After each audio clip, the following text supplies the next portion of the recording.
The certificate of live birth is the second of the estate documents to be created, and is the second document created following the birth of the child. Before delving into this document, however, a basic primer or introduction to deeds will be helpful. This is because to better comprehend the scope and ideas shared within this document, one necessarily must have some idea what a deed is, and what purpose deeds serve. Though there are several deeds, and an exhaustive exploration of the topic being beyond this simple introduction, there are some deeds of specific interest which necessarily must be explored. But first, what is a deed? A deed is defined, in pertinent part, as 2. A written instrument by which land is conveyed. 3. At common law, any written instrument that is signed, sealed, and delivered and that conveys some interest in property. This definition is based on older works and cases decided by the King's Bench. One such work from 1897 is a treatise of the Law of Deeds, by Robert Thomas Devlin. In Volume 1 of A Treatise of the Law of Deeds, Devlin explained in Section 5, pages 7 to 8, that a deed includes all varieties of sealed instruments. Even bonds and executor contracts under seal may be included by the term. Additionally, what a deed is, and its function, have been described by Sir Henry Finch thus: "A deed is a writing sealed and delivered, for if either a parchment without writing be delivered as one's deed, yet it is not his deed, though an obligation be afterwards written in it, or if it be a writing but not sealed at the time of the delivery of it as his deed, it is a scroll and not his deed. Or if I make and seal a deed, and the party take it without my delivery, I may plead it is not my deed." Ray Andrews Brown, in his work, The Law of Personal Property, Section 46, at pages 118 to 119, 2nd edition, 1955, wrote, "What then is a deed? Unfortunately, the word is not free from ambiguity. In the original and technical sense, a deed is a written instrument under the seal of the party executing it. Because, however, of the wide use of such instruments in the conveyance of real estate, it has come to mean in popular acceptance any formal conveyance for the transfer of land or of an interest therein. The dual use of the term has crept into the language of courts and law writers, so that in the reading of cases it is difficult to determine whether the word is used in the first and original sense, or whether it connotes a formal instrument of the type ordinarily employed for the conveyance of land. All deeds are documents, but not all documents are deeds. For instance, a legend chalked on a brick wall, or a writing tattooed on a sailor's back, may be documents, but they are not deeds. A deed is, therefore, a particular kind of document. It must be a writing, and a writing on paper or its like, for example, vellum or parchment. Any instrument under seal is a deed, if made between private persons. It must be signed, sealed, and delivered. A deed must either 1. Effect the transference of an interest, right, or property, or 2. Create an obligation binding on some person or persons, or 3. Confirm some act whereby an interest, right, or property has already passed." Gerald Dworkin, Odger's Construction of Deeds and Statutes, 1st page, 5th edition, 1967. As just noted, there are several forms of deed, but only some of these are pertinent to the current discussion. The researcher is encouraged to look at the 5 particular deeds that are believed to affect the estate, which are the absolute deed, a deed that conveys title without condition or encumbrance, also termed deed absolute. There's the deed of distribution, which is a fiduciary's deed conveying a decedent's real estate. Then, we have the deed of gift, a deed executed and delivered without consideration, also termed gratuitous deed. There's also the deed of separation, which is an instrument governing a spouse's separation and maintenance.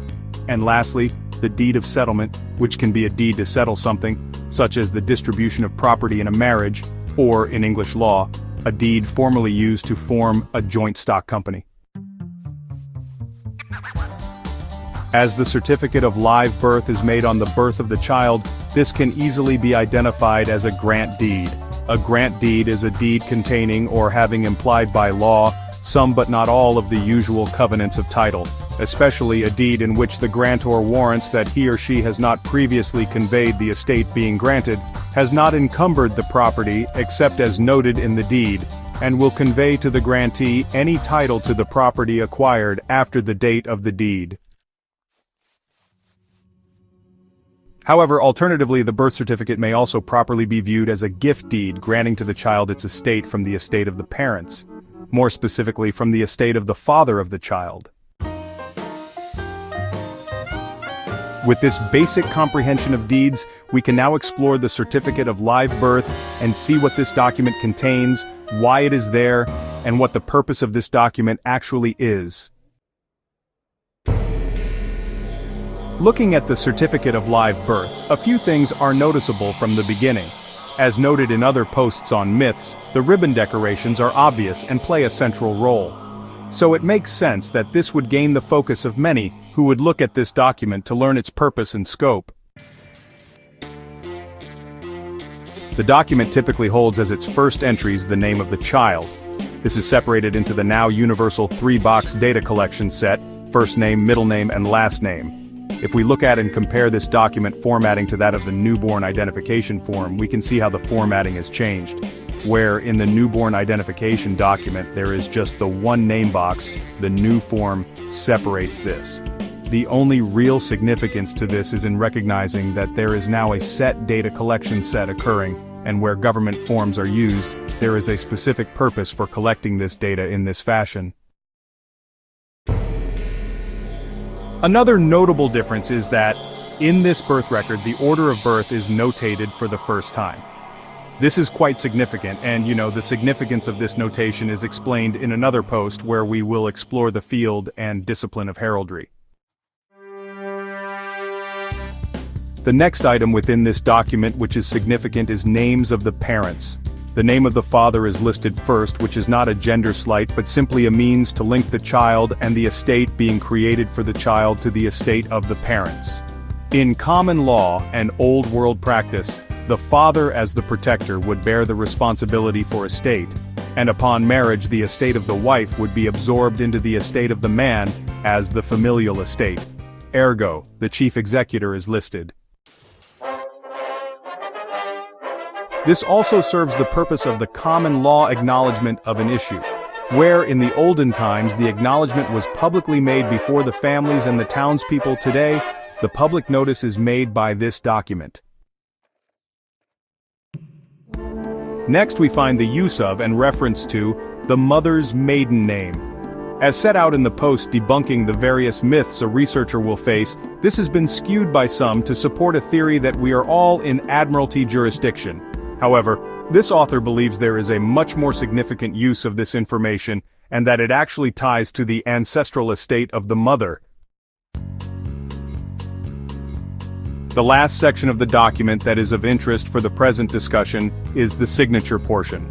This section has two parts that is of interest. The first is the use of the term informant. In normal parlance, the term simply means one who gives information to another.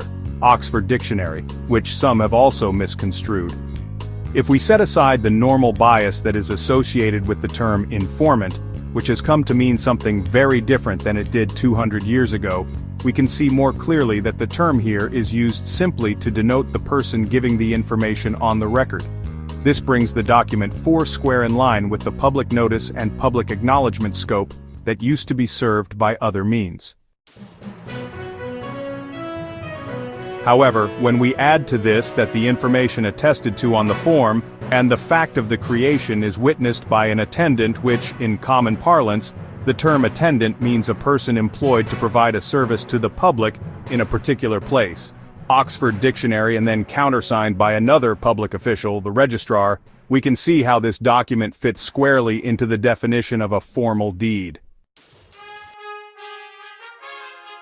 As this document is also evidencing something declared to be living, as opposed to dead or destroyed, the only reasonable conclusion is that this document is a grant deed, evidencing the creation of the personal estate of the child from the parental estates, while at the same time serving as a reservation of claim to the ancestral estate of the child. Before we move on to the next estate document, one more aspect of the certificate of live birth needs to be explored. This author has now heard 3 people state they have been told by a clerk or recorder, while referring to the certificate of live birth, that's a death certificate. The question any reasonable mind would pose is, if this is true, how can it be true?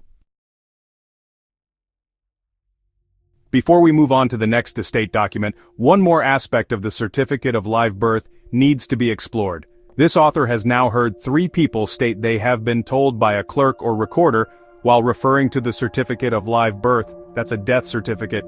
The question any reasonable mind would pose is, if this is true, how can it be true? You know, it's tempting to just write these accounts off as maybe a misinformed clerk or even obfuscation by a public trustee. But, to do so would actually be a mistake. As we'll explain, it's likely these accounts and representations were, in fact, accurate. The phrase death certificate is defined as an official document issued by a public registry verifying that a person has died, with information such as the date and time of death, the cause of death, and the signature of the attending or examining physician. That's from Black's Law, 8th edition, page 429. So the first part of the definition is clearly satisfied, since the birth record is an official document issued by a public registry. The birth record also includes the date and time a child is born, which meets the standard set out in the definition, and it bears the signature of the physician. Therefore, most of the requirements set out in the definition are met, at least on the face of it. So the term prima facie is a Latin term meaning sufficient to establish a fact or raise a presumption unless disproved or rebutted. The definition of death certificate refers to a person. As this is the subject of the definition, it's best to really comprehend what is being referred to here. A person is defined in pertinent part as 3, an entity, such as a corporation, that is recognized by law to have the rights and duties of a human being. In this sense, the term includes partnerships and other associations, whether incorporated or unincorporated. That's from Black's Law, 8th edition, at page 1178. Given this definition, an estate can, in many respects, be a person, as the estate, or more accurately the executor office, is in legal terms a corporation's soul. A corporation's soul is defined as a series of successive persons holding an office, a continuous legal personality that is attributed to successive holders of certain monarchical or ecclesiastical positions, such as kings, bishops, rectors, vicars, and the like. This continuous personality is viewed by legal fiction as having the qualities of a corporation according to Black's Law 8th edition at page 366. In addition, many statutory definitions of the term person include in the statute an estate as being contemplated by the term. So, the next term that we need to consider is the word died, which, in pertinent part, means to pass out of existence and also to cease functioning, stop, according to Webster's Collegiate Dictionary, 10th edition, page 322. And from Webster's 1828, to come to an end, to cease, to be lost, to perish or come to nothing, as let the secret die in your own breast. Now this term is qualified in its usage by the word death, which means, in pertinent part, the state of a corporation that has formally dissolved, according to Black's Law, 8th edition, page 428, or, as another definition, the passing or destruction of something inanimate, from Webster's Collegiate Dictionary, 10th edition, page 296. Finally, as it's used in relation to the subject matter, the word state refers to a condition of being, as defined in Webster's Collegiate Dictionary, 10th edition, page 1148. By these definitions, and the analysis we've just gone through, the birth record can actually be termed a death certificate, since it evidences the passing of the personal estate to the child, the destruction of a portion of the legacy estate, and the loss of rights over this portion by the grantor. Still, it's far wiser to stick with the true aspect of this document, a grant